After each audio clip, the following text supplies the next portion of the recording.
오늘은 사명 중에 사명이라는 제목으로 하나님 말씀 전하겠습니다. 우리가 다이아몬드를 보석 중에 보석이다 그렇게 말합니다. 그것은 다이아몬드가 가치가 있기 때문에 그렇죠. 이런 점에서 저는 이 다이아몬드와 우리 사람이 좀 닮은 점이 있다 그렇게 생각이 되어집니다. 그래서 이 다이아몬드와 우리 인간의 가치를 측정하는 이 4개의 C자로 시작이 되는 단어가 있습니다. 그 첫째가 뭐냐면 clarity, 투명도입니다. 이 다이아몬드도 투명한 것이 가치가 있고 우리 사람도 마찬가지로 좀 투명한 사람, 좀 이렇게 가려져 있고 막힌 사람이 아니라 투명한 사람, 그런 사람이 좀 인격이 있고 가치가 있죠. 그 다음에 두 번째는 캐럿, 무게입니다. 여러분, 무거울수록 가치가 나가는 거죠. 다이아몬드 가벼울수록 떨어집니다. 묵직한 다이아몬드 가치 있듯이 우리 사람도 흔히 가볍다 그러면 좀 가치가 떨어지는 것처럼 보이는데요. 그런데 무겁다 그러면, 여기서 무겁다는 것은 몸무게가 무겁다 그런 뜻이 아니라 우리의 말이 무겁고 우리 생각과 행동이 무거운 사람, 그 사람이 바로 인정을 받게 되는 것이죠. 그리고 세 번째는 컬러입니다. 색깔이죠.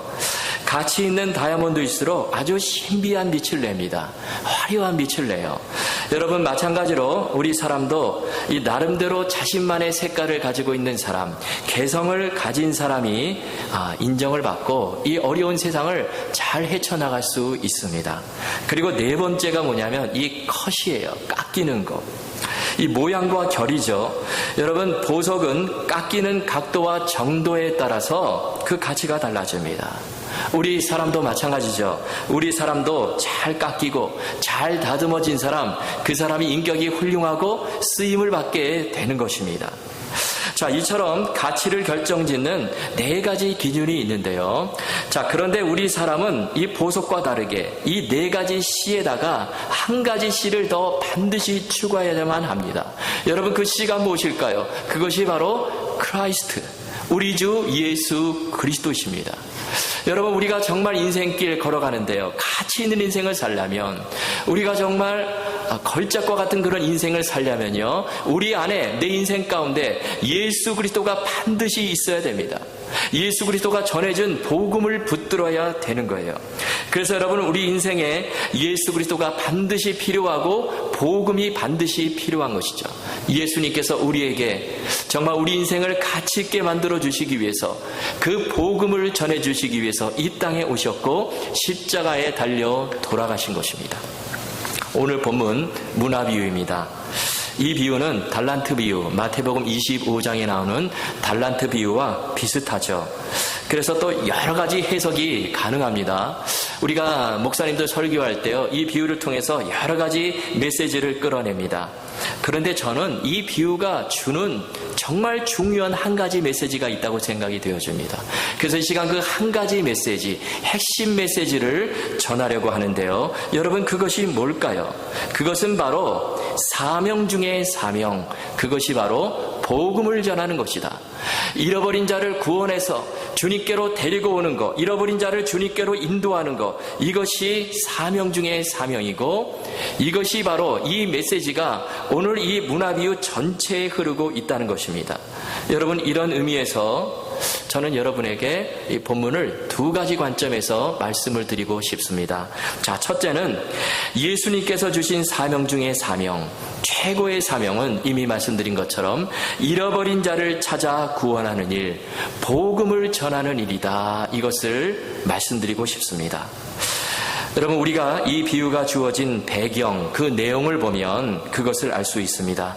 자, 우리가 어떤 본문을 살펴볼 때요, 그 배경이 중요하다 그런 말을 합니다. 오늘 이 비유에도 배경이 있어요. 그 배경이 참 중요합니다.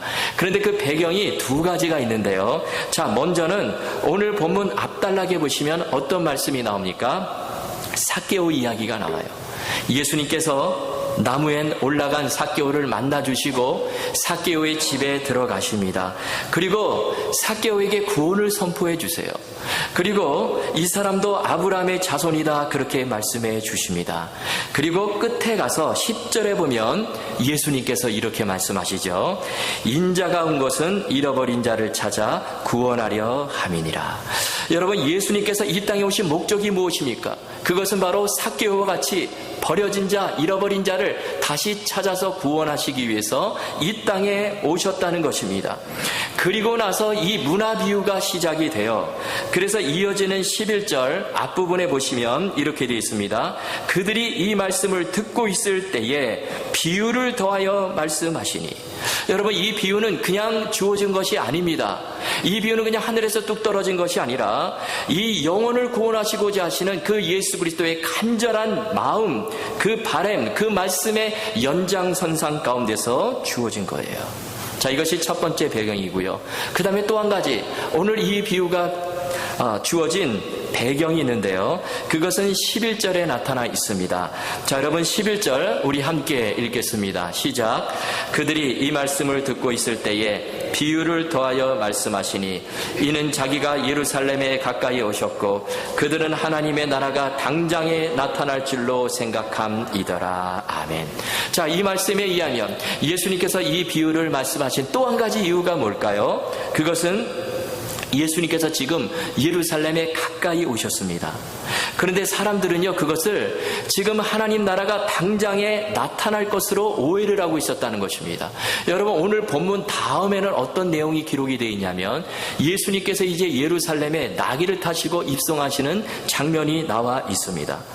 그러자 사람들이요, 예수님께서 지금 예루살렘에 점점 가까이 오시자 어떻게 생각을 했냐면요, 이제 예수님께서 저 예루살렘에 들어가시기만 하면 이제 우리나라는 로마의 지배로부터 벗어나고 예수님께서 로마를 다 멸망시키시고 이 세상의 왕으로 등극하시고 그러면 우리는 행복한 삶을 살 수 있다, 그렇게 생각을 했다는 것입니다. 예수님께서 다스리시는 이 세상 나라가 즉시 올 것이다, 그렇게 생각을 했어요. 그런데 예수님의 말씀은 그것이 아닙니다. 예수님께서 이 비유를 통해서 주시고자 하시는 말씀은 하나님의 나라를 그런 식으로 생각하지 말라는 거예요. 그래서 12절에 보면 예수님께서 이렇게 말씀하십니다.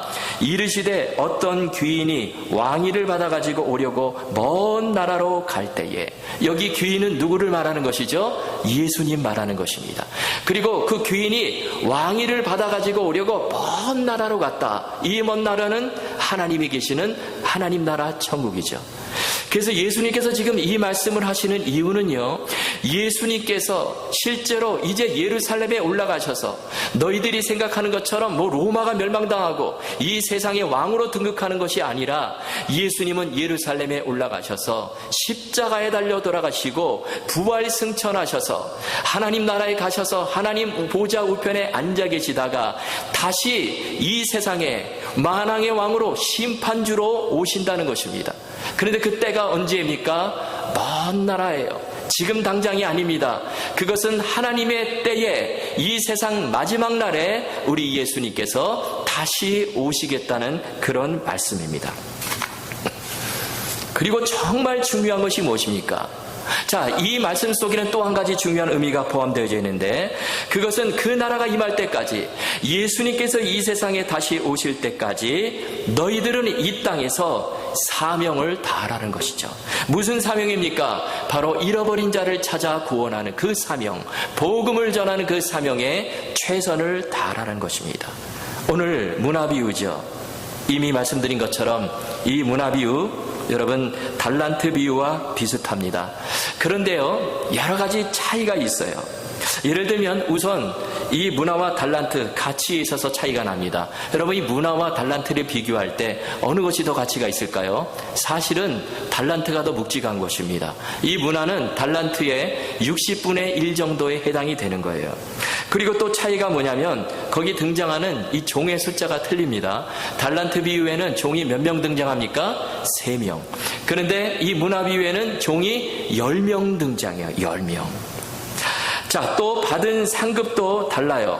자, 달란트 비유에서는 구체적으로 상급을 명시를 하질 않았습니다. 그런데 이 문화 비유에서는 그 상급을 분명하게 명시를 했어요.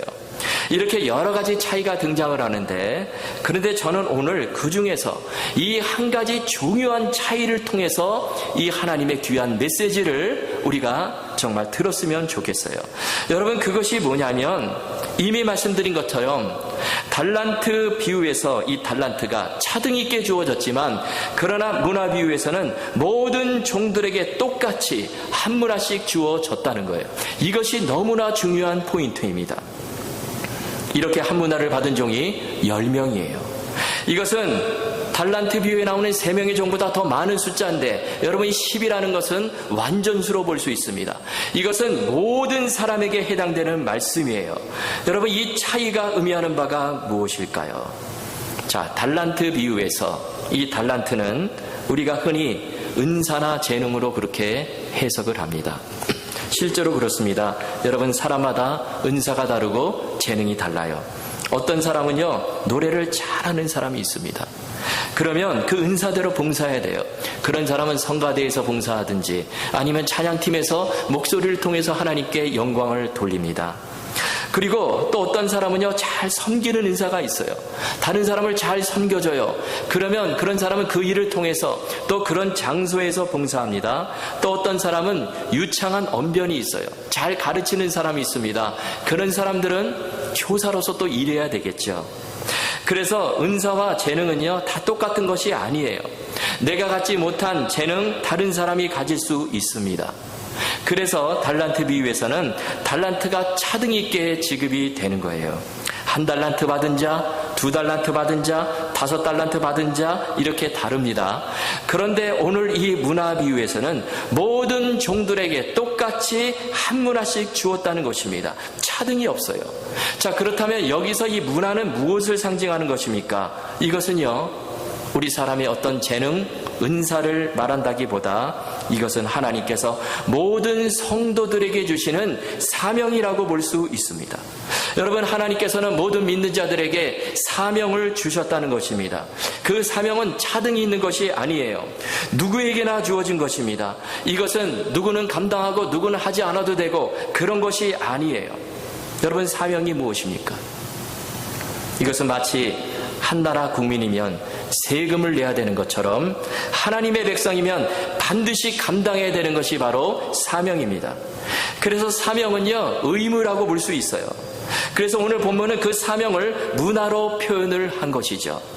자, 달란트는요, 내가 그 재능이 없으면, 그 은사가 없으면 그것이 아니라 다른 일을 할 수 있어요. 다른 것을 통해서 봉사할 수 있습니다.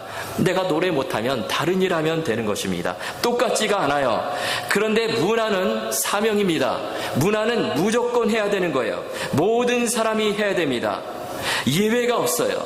자, 그러면 그 사명이 무엇입니까?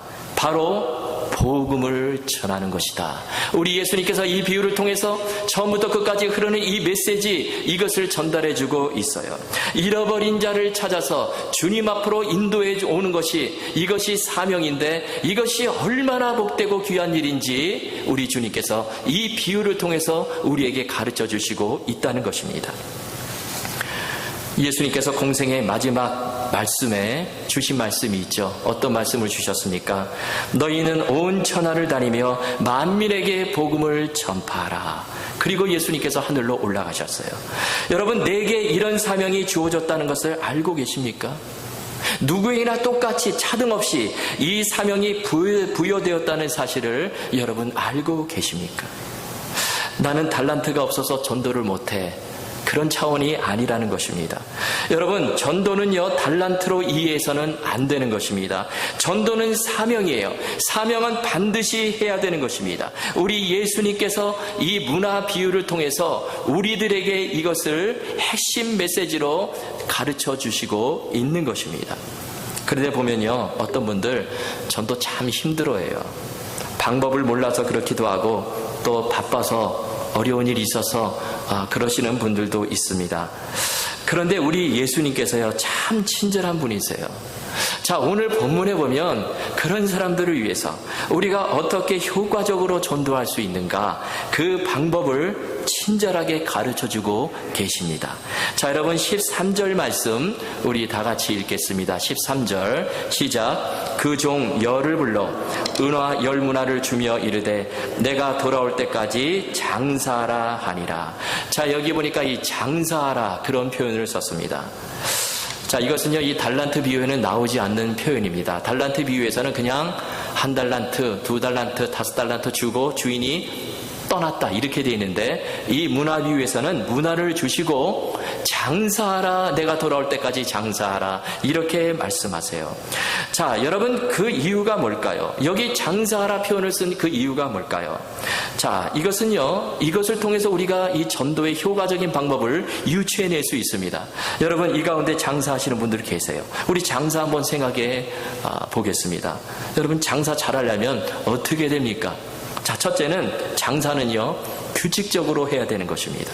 가게에서 장사하는 사람들 보시면요, 거의 하루도 안 빠지고 가게 문 닫을 수가 없어요. 가게 문을 며칠 닫게 되면 손님이 떨어져 나갑니다. 내가 피곤하다고, 내가 몸이 아프다고 그거 문 걸어 잠글 수가 없어요. 내가 또 어디 휴가를 간다고 그 문을 그냥 그 가게를 한 달 동안 비울 수가 없어요. 그러면 그 가게는 망하게 되는 것이죠. 여러분, 전도가 이와 같다는 거예요. 전도는 우리가 규칙적으로 꾸준히 해야 되는 것입니다. 내가 피곤하다고 해서, 힘들다고 해서, 바쁘다고 해서 전도 멈추면 안 된다는 것이죠. 때를 얻든지 못 얻든지 항상 힘써야 되는 것이 바로 전도입니다. 또 장사 잘하는 사람들 보면요, 어떻게 합니까? 찾아오는 손님들을 왕처럼 떠받들어요. 잘 대해줍니다. 그러니까 그 가게에 계속해서 오는 것이죠. 여러분 마찬가지입니다. 우리도 전도하는 대상을 만나면 친절하게 잘 대해주라는 것이죠. 인내를 가지고 마치 물건을 살 때까지, 복음을 받아들일 때까지 잘 설명해주고 친절하게 대해줘야 하는 것입니다. 이것이 비결이에요. 자, 오늘 본문 앞에 보면 예수님께서 삭개오를 전도하시는데 어떻게 전도하셨습니까? 바로 이 방법을 쓰신 거예요. 여러분, 삭개오 어떤 사람이죠? 삭개오는요, 세리장이에요. 당시 세리는 정말 아주 죄인 중에 죄인 취급받고 또 사람들로부터 매국노 취급을 받았던 그런 사람이었습니다. 그래서 사람들로부터 손가락질 받고 비난받고 그렇게 지내던 사람인데, 그런데 예수님께서 삭개오를 만나시자 어떤 방법으로 대하십니까? 비난하거나 그 정죄하거나 회개하라 소리치거나 그러질 않으셨어요. 여러분, 그 본문을 가만히 읽어보면요, 예수님께서 삭개오를 얼마나 잘 대해주신지 몰라요. 격려해 주십니다. 사랑해 주세요. 그 죄인의 집에 들어가셔서 이 가정에 구원이 임하였도다. 이 사람도 아브라함의 자손이다. 이렇게 말해 주셨어요. 예수님은 삭개오를 정말 왕처럼 그렇게 친절하게 대해 주셨습니다. 여러분, 그랬더니 삭개오가 마음문을 열고 복음을 받아들이게 되는 것입니다. 여러분, 이처럼 우리가 전도하라라는 거예요. 우리가 전도의 대상을 만날 때 정말 친절한 마음으로 마치 왕처럼, 정말 물건을 파는 그 물건을 사러 온 손님처럼 그렇게 대해주라는 것입니다. 그리고 뿐만 아니에요. 그렇게 해서 사람이 교회 안에 들어오잖아요. 그러면 그 사람이 교회에 정착할 때까지 마찬가지 방법으로 우리가 대해주어야 하는 것입니다.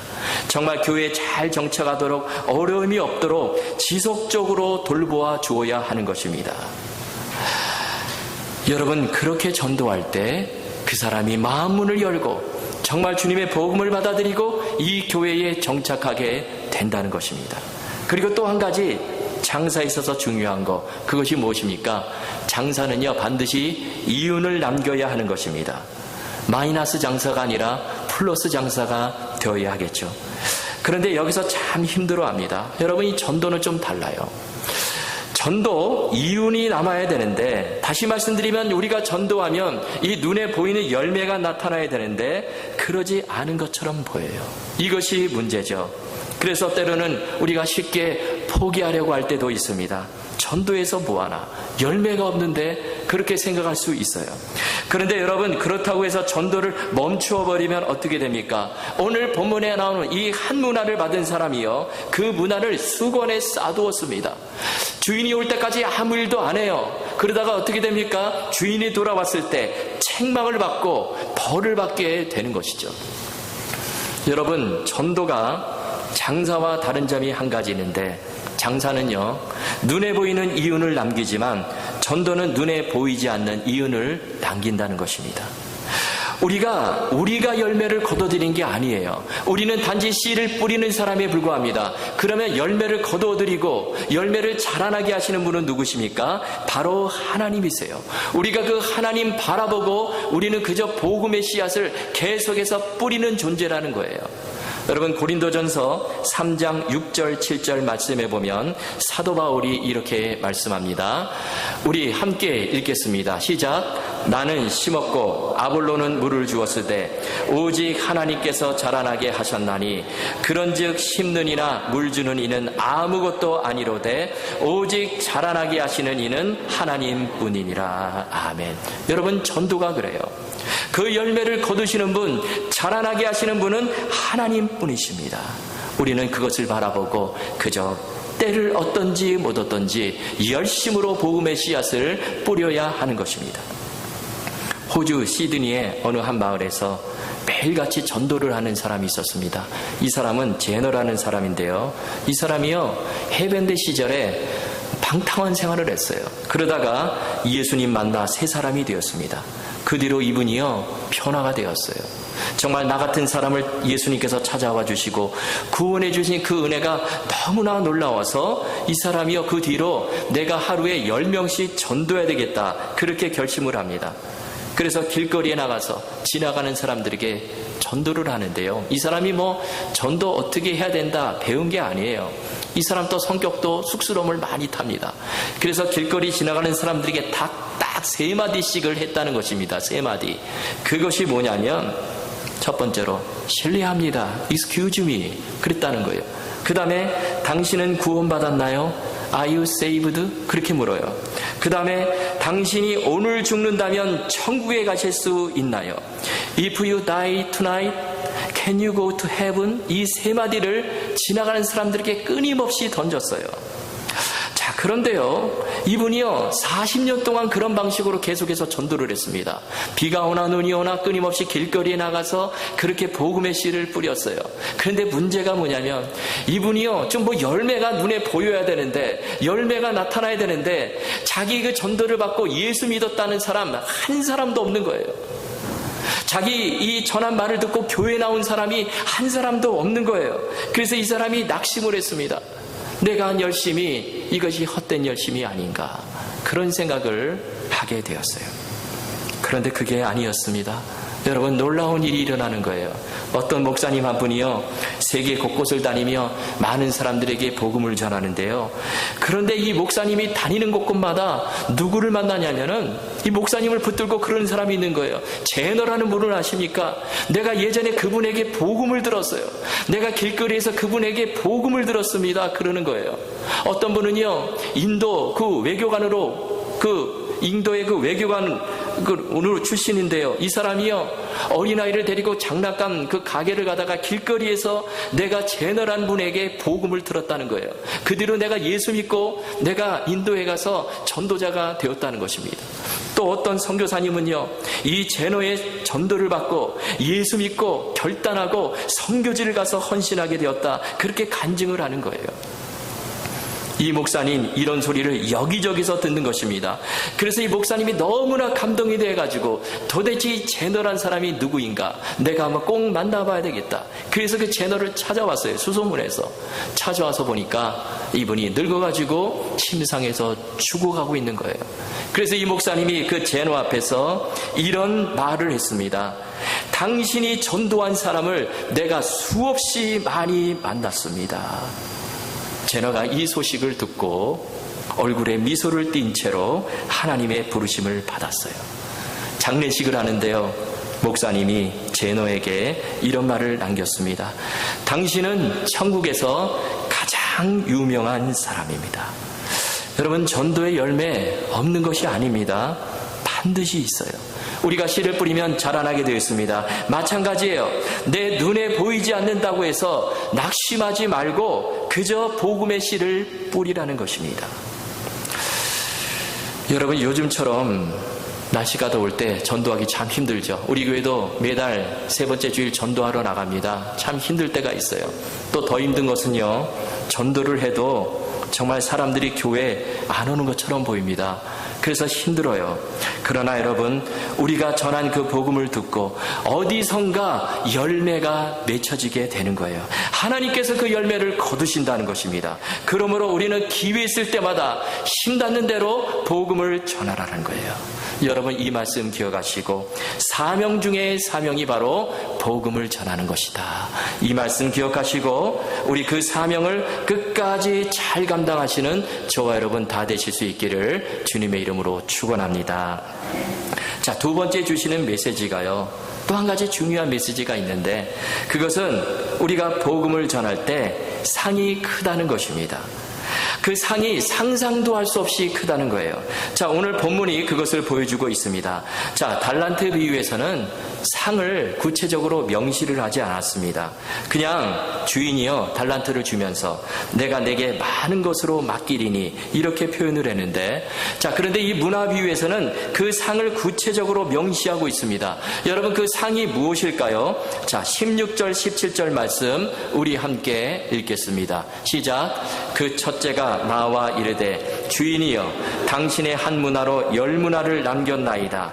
주인이 이르되 잘하였도다 착하군 종이여 내가 지극히 작은 것에 충성하였으니 10고을 권세를 차지하라 하고. 아멘. 자, 상이 무엇입니까? 지금 한 문화를 받은 사람이 10문화를 남겼더니 10고을을 다스리는 권세를 주셨다는 거예요. 여러분, 이것은요 엄청난 상상도 할 수 없는 상입니다. 여러분, 이 문화가 뭐냐면요, 문화는 당시 헬라의 동전입니다.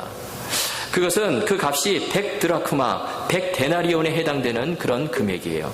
한 드라크마가 노동자가 하루 벌어서 버는 그 품삯인데요. 그래서 이 문화, 이거 사실 뭐 그렇게 큰 가치는 아니에요. 그런데 한 문화를 가지고 10문화를 남겼더니 무엇을 주었습니까? 10고을을 주었다는 것입니다. 요즘으로 말하면 여러분, 미국식으로는 좀 잘 생각이 안 나시니까 한국식으로 표현하면 한국의 동 하나, 마을 전체, 아니면 구, 뭐 용산구, 뭐 은평구, 이런 구를 그냥 통째로 10개씩이나 주는 거예요. 얼마나 대단한 상인지 몰라요. 여러분, 투자한 것에 비해서 이 전도는요, 그 상이 말할 수 없이 크다는 것입니다. 보면 상의 종류도 여러 가지가 있죠. 제가 학교 다닐 때, 뭐 중고등학교 다닐 때, 뭐 개근상도 있고 뭐 여러 가지 상들이 있습니다. 그런데 뭐니 해도 여러분, 학생들에게 가장 그 좋은 상, 중요한 상이 뭐냐면 우등상이죠. 제가 고등학교 다닐 때요, 그 학교에서 월요일마다 조회를 했습니다. 정말 하기 싫은 게 조회예요. 월요일 아침에 전 학생을 운동장에 불러다 놓고 조회를 해요. 그러면 교장 선생님이 나와서요, 훈화를 또 아주 길게 합니다. 그리고 그 훈화 끝난 다음에 뭘 하냐면요, 한 달에 한 번씩 꼭 하는 게 있어요. 학생들에게 상을 줍니다. 그런데 그 상은 우등상을 줘요. 베스트 10상을 시상을 합니다. 이 상은요, 공부 잘한 사람, 반에서 1등한 사람, 전교 10등 안에 든 사람들에게 주는 상이에요. 제가 그때 고등학교 다닐 때 인문계가 4반, 자연계가 6개 반이 있었습니다. 저는 인문계에 속해 있었는데요. 근데 각각 인문계, 그 자연계 합쳐가지고 공부 잘한 사람, 전교 10등 안에 든 사람을 상을 줍니다. 인문계 1위 누구 이름을 부르면요, 그 학생이 나와요. 단생으로 나오면은 교장 선생님이 상장을 주고요, 그 다음에 기념품을 줍니다. 그러면 학생들이요, 그 학생을 정말 부러운 듯이 바라보면서 박수를 막 쳐요. 여러분, 학생들에게 가장 좋은 상은 이 공부 잘하는 상, 우등상이죠. 그런데요, 이것과도 비교도 안 되는 상, 그것이 바로 이 전도상입니다. 여러분, 전도상 한번 받아보셨습니까? 여러분, 이 전도상은요, 한 것에 비해서 그 가치가 너무 크다는 것입니다. 천국에서 누가 가장 큰 상을 받을까요? 그것은 전도 많이 한 사람입니다. 엄청난 상을 받는다는 거예요. 여러분, 우리가 왜 전도를 소홀히 합니까? 내가 이 상이 얼마나 큰지 잘 모르기 때문에 그래요. 내가 안 해도 누군가 하겠지 그러면서요, 이 상을요 다른 사람들에게 그냥 양보해버리는 것입니다. 요즘 학생들 보면 얼마나 열심히 공부하는지 몰라요. 우등으로 졸업하려고, 또 좋은 대학에 들어가려고 모든 노력 다 쏟아붓습니다. 또 부모님들은 어떻죠? 부모님들 내 자식들 좋은 학교, 정말 인류대학에 보내려고 뭐 학원도 보내고요, 모든 걸 다 투자를 합니다. 그러다가 좋은 대학에 들어가게 되면 어떻게 합니까? 자랑을 하죠. 아주 정말 상 받은 것처럼 자랑을 합니다. 제가 처음 미국에 왔을 때 이 보스턴에 있는 어느 한 교회를 하고 있었는데요, 공휴일이 되었습니다. 근데 그 교회 장로님이요, 그때 그 교회에 나오는 유학생 목사님들을 자기 집으로 공휴일날 초대를 했어요. 그래가지고 식사를 아주 거하게 대접을 했습니다. 이분이 좀 여유가 있으신 분인데요, 이분이 수의사였어요. 동물병원을 하시는 분인데, 그런데 목사님들을 모아놓고 식사를 대접하면서 식사 내내 하시는 말씀이 뭐냐면 자기 딸이 하버드에 들어갔다는 거예요. 하버드. 저는 그때 이 하버드 대학 들어가기가 그렇게 힘든 줄은 사실 몰랐습니다. 왜냐하면 보면은 하버드 들어간 한국 사람들 여기저기 있어요. 그래서 그냥 웬만큼 하면 들어갈 줄 알았는데요, 요즘 생각하면요 하버드 들어가기 정말 힘듭니다. 그래서 그런지 이 장로님이요 그냥 밥 먹는 내내 입에 거품을 물고 내 딸 하버드에 들어갔다고 막 자랑을 하는 거예요. 부모가 자식에게 투자하고 자식이 좋은 대학에 들어가면 부모가 기쁜 것입니다. 여러분, 그게 상이에요. 그런데 여러분, 전도한 사람이 하늘에서 받는 상은요, 그 어느 것과도 비교할 수 없다는 거예요. 엄청난 상입니다. 너무나 커요. 우리 상상을 초월합니다. 한 문화로 10문화를 남기게 되면 하나님께서 10거울을 차지하는 권세를 주신다는 것입니다. 자, 하나님께서 왜 이렇게 거하게, 왜 이렇게 큰 상을 주실까요? 그것은 그 일이 가장 가치 있는 일이기 때문에 그렇습니다. 하나님께서 가장 기뻐하시는 일이기 때문에 그렇다는 거예요. 여러분, 이 땅에서요 하버드 들어갔다고 해서 하나님 기뻐하시는 것이 아닙니다. 하버드 들어갔다고 해서 천국의 상이 있는 것이 아닙니다. 그런데 잃어버린 한 생명을 주님께로 인도하는 자, 그 한 생명을 전도하기 위해서 내 모든 것을 투자하는 자, 눈에 열매가 보이지 않는다고 하지만 그러나 그럼에도 불구하고 낙심하지 않고 계속해서 때를 얻든지 못 얻든지 예수 그리스도의 복음을 전하는 자, 우리가 상상하지도 못할 엄청난 상이 주어진다는 것입니다. 저도 목회하면서 가장 기쁠 때가 언제냐면요, 다른 때가 아니에요. 우리 성도님들이요 한 분을 전도해 오면 그때 정말 기뻐요. 여러분, 그렇다면 우리 하나님은 어떠시겠습니까? 우리 하나님도 마찬가지입니다. 한 사람 잃어버린 생명이 주님 앞으로 돌아올 때 우리 하나님께서 너무 기뻐하신다는 것입니다. 그래서 우리가 하나님 앞에 서게 될 때 우리는 빈손으로 서면 안 되는 것입니다. 제가 퀴즈 한 가지를 내겠습니다. 퀴즈 한번 맞춰보세요. 예전에 어린이 프로그램에서 나왔던 퀴즈인데요, 이것이 무엇인지를 맞추는 퀴즈입니다. 자, 이것은 들어올리기가 힘들수록 좋은 것입니다. 여러분 아시겠습니까? 제가 힌트를 더 한 가지 드릴게요. 그리고 빈손으로 가면 엄마가 싫어합니다. 여러분, 이것이 뭘까요? 들어올리기가 무거울수록 좋고 집에 빈손으로 가면 부모님이 싫어하시는 거, 여러분 그것이 낚시예요. 낚시. 우리가 낚시 묵직한 거 들어올릴수록, 큰 물고기 들어올릴수록, 무거운 거 들어올릴수록 좋습니다. 그리고 기껏해서 낚시 잡으러 가는데요, 빈손으로 가보십시오. 부인한테요, 아내한테 혼납니다. 바로 이것이 낚시예요. 여러분 마찬가지입니다. 우리가 하나님 앞에 섰을 때 내가 복음으로 사람을 낚은 기록이 있어야 된다는 거예요. 하나님께서 그 기록을 보시고 기뻐하신다는 것입니다. 큰 상을 주신다는 거예요.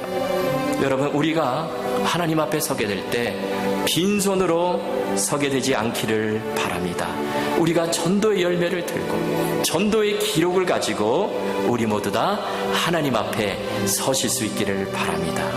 그래서 우리 하나님을 정말 기쁘시게 하고요, 천국에서 우리 하나님께서 주시는 그 귀한 상, 큰 상을 우리 모두 다 받아 누리시게 되시는 그런 축복이 있기를 주님의 이름으로 축원합니다.